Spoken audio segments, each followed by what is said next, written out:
Telugu Desam party ఏదైతే ఎన్నికలప్పుడు ఇచ్చినటువంటి హామీ సూపర్ 6 దాదాపు మెజారిటీ హామీలన్నీ కూడా నెరవేర్చినటువంటి సందర్భంగా కూటమి ప్రభుత్వం అధినేత చంద్రబాబు నాయుడు గారు అదే రకంగా 164 మంది ఎమ్మెల్యేస్ కూడా కూటమికి చెందినటువంటి MLAs deputy CM Pawan Kalyan garu కావచ్చు, అదేవిధంగా బీజేపీ పార్టీ ఫ్లోర్ లీడర్స్ కావచ్చు, మంత్రులు కావచ్చు, అందరూ కూడా ఈ నెల 10వ తారీఖున అనంతపురంలో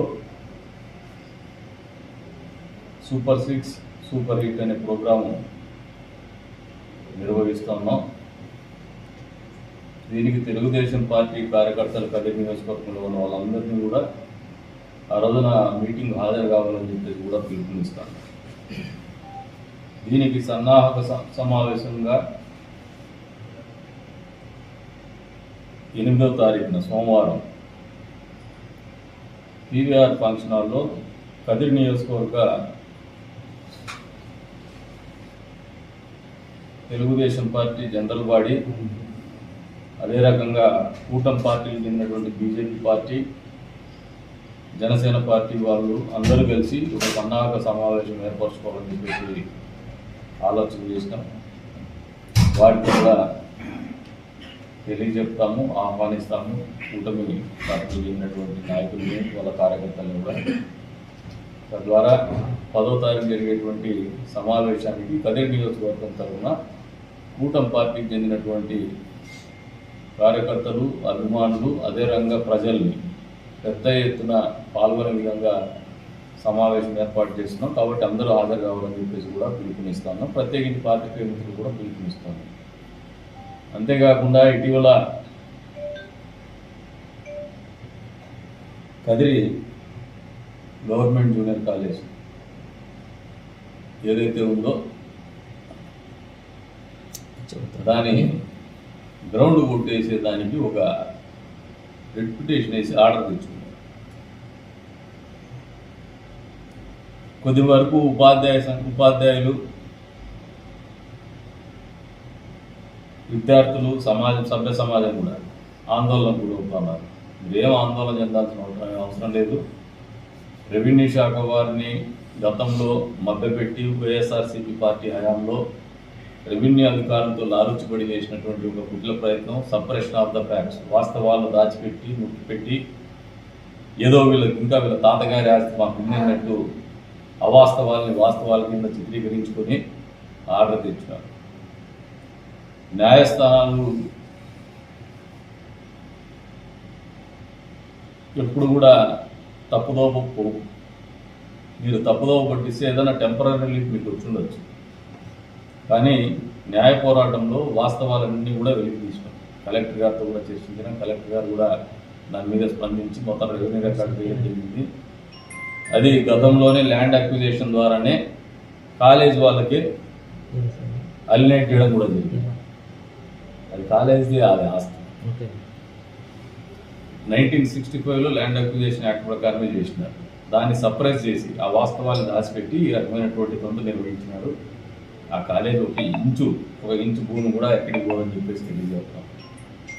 అంతేకాకుండా ఇటీవల కాలంలో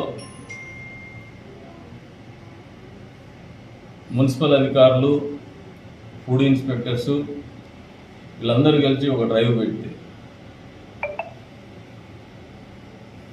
కొన్ని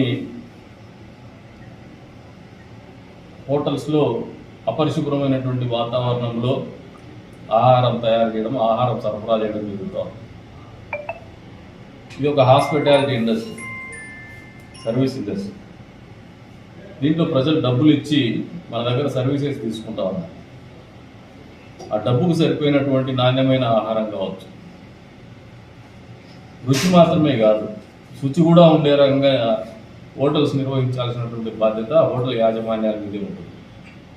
అందుకే చెప్తున్నాము, హోటల్ వాళ్ళందరికీ కూడా ఏదైనా మీ హోటల్లో అపరిశుభ్రమైనటువంటి వాతావరణంలో మీరు తిండి పదార్థాలు కానీ లేదంటే ఇతరత్ర హోటల్లో మీరు ఏదైనా అపరిశుభ్రంగా ఉన్నటువంటి పరిసరాలు ఉంటే మాత్రము ఖచ్చితంగా నిబంధనల మేరకు ఇబ్బంది పడతారు. ఒక అవకాశంగా దీన్ని తీసుకోండి, అలర్ట్ చేస్తున్నాము. ఒక స్పెషల్ డ్రైవ్ అనేది ఉంటుంది ఖచ్చితంగా కదిరిలో. అంతేకాకుండా సబర్బన్ ఏరియాస్, బార్డర్ ఏరియాలు ఎక్కడైతే ఉన్నాయో, ఇటు సైడ్ పోతే పీవీఆర్ కావచ్చు, ఇటు సైడ్ పోతే హిందూపూర్ రోడ్డుకు కావచ్చు, అదే రంగా ఈ పక్క పోతే అనంతపూర్ రోడ్డుకు కావచ్చు, టీ కొట్లు వెలిసినాయి. ఏదో ఒకనా టీ కొట్లు నడవాల్సిందే, వ్యాపారాలు జరగాల్సిందే. ఎవరైనా పోయి పిచ్చపాటి మాట్లాడడానికి ఒక ఆహ్లాదకరమైనటువంటి వాతావరణము కల్పించాల్సిందే. కానీ ఇవి అసాంఘిక కార్యక్రమాలకు పాల్పడేటువంటి వాళ్లకు, గంజాయి పెడ్లర్స్కి ఒక మంచి కేంద్రంగా మారుతున్నటువంటి పరిస్థితులు మా దృష్టికి వస్తూ ఉన్నాయి. మీకు అందరికీ కూడా తెలియజెప్తాను, ఒక సామాజిక బాధ్యతను విస్మరించద్దు. వీటిలో టీ వ్యాపారం చేసుకోండి, లేదా ఏదైనా స్నాక్స్ వ్యాపారం చేసుకోండి. కానీ ఈ రకంగా గంజాయి సేవించే వాళ్ళని, గంజాయి అమ్మే వాళ్ళని అక్కడ చేస్తే మాకు తెలియదు అనుకుంటున్నారేమో. ఖచ్చితంగా పోలీసు వారి ద్వారా కూడా కఠినమైన చర్యలు ఉంటాయి. అప్రమత్తంగా అండి, ఇటువంటి వాటిని ప్రోత్సహించవద్దని చెప్పేసి కూడా వాళ్ళకి పిలుపునిస్తూ ఉన్నాం. ఇది ఒక హెచ్చరిక కిందే మీరు తీసుకుంటే మంచిదని చెప్పేసి కూడా తెలియజేస్తా ఉన్నాం. కాబట్టి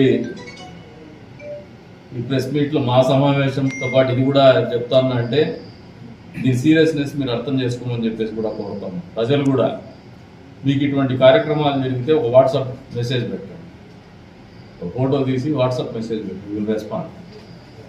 మీరు కాలువలు రాకపోతే మాకు మెసేజ్లు పెడుతున్నారు, స్ట్రీట్ లైట్ పడకపోతే మాకు మెసేజ్ పెడుతున్నారు, చర్చ ఎత్తకపోతే మెసేజ్ పెడుతున్నారు. మీరు చెప్పినటువంటి కూడా గ్రీవెన్సెస్ మేము సీరియస్గా చాలా తీవ్రంగానే పరిగణిస్తాము. మొన్నటి రోజున కమిషనర్ గారికి కూడా చెప్తున్నాం, శానిటేషన్లో మనం ఫెయిలియర్ అవుతున్నాం, పబ్లిక్ నుంచి గ్రీవెన్స్ వస్తుంది, రిపీటెడ్గా నాకు వాట్సాప్ మెసేజ్లు వస్తున్నాయి. దీని మీద మీరు ఖచ్చితంగా యుద్ధ ప్రాతిపదిక మీద పనిచేసే విధానంలో మార్పులు తీసుకుని ప్రజల మనను పొందమని చెప్పేసి కూడా తెలియదు. అంతే స్థాయిలో ప్రజలు కూడా ఒక బాధ్యత. కేవలం మీ పరిసరాల శుభ్రతే కాదు, మీ పరిసరాలని, మీ పిల్లల్ని మీరు గమనించుకోవాల్సిన బాధ్యత కూడా మీ మీద.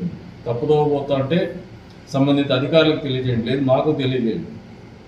ఖచ్చితంగా దాని మీద చర్యలు ఉంటాయి. సమాజాన్ని కాపాడుకునే బాధ్యత ప్రతి ఒక్కరి మీద ఉందని చెప్పేసి అర్థం చేసుకోమని చెప్పేసి కోరుతా ఉన్నాను.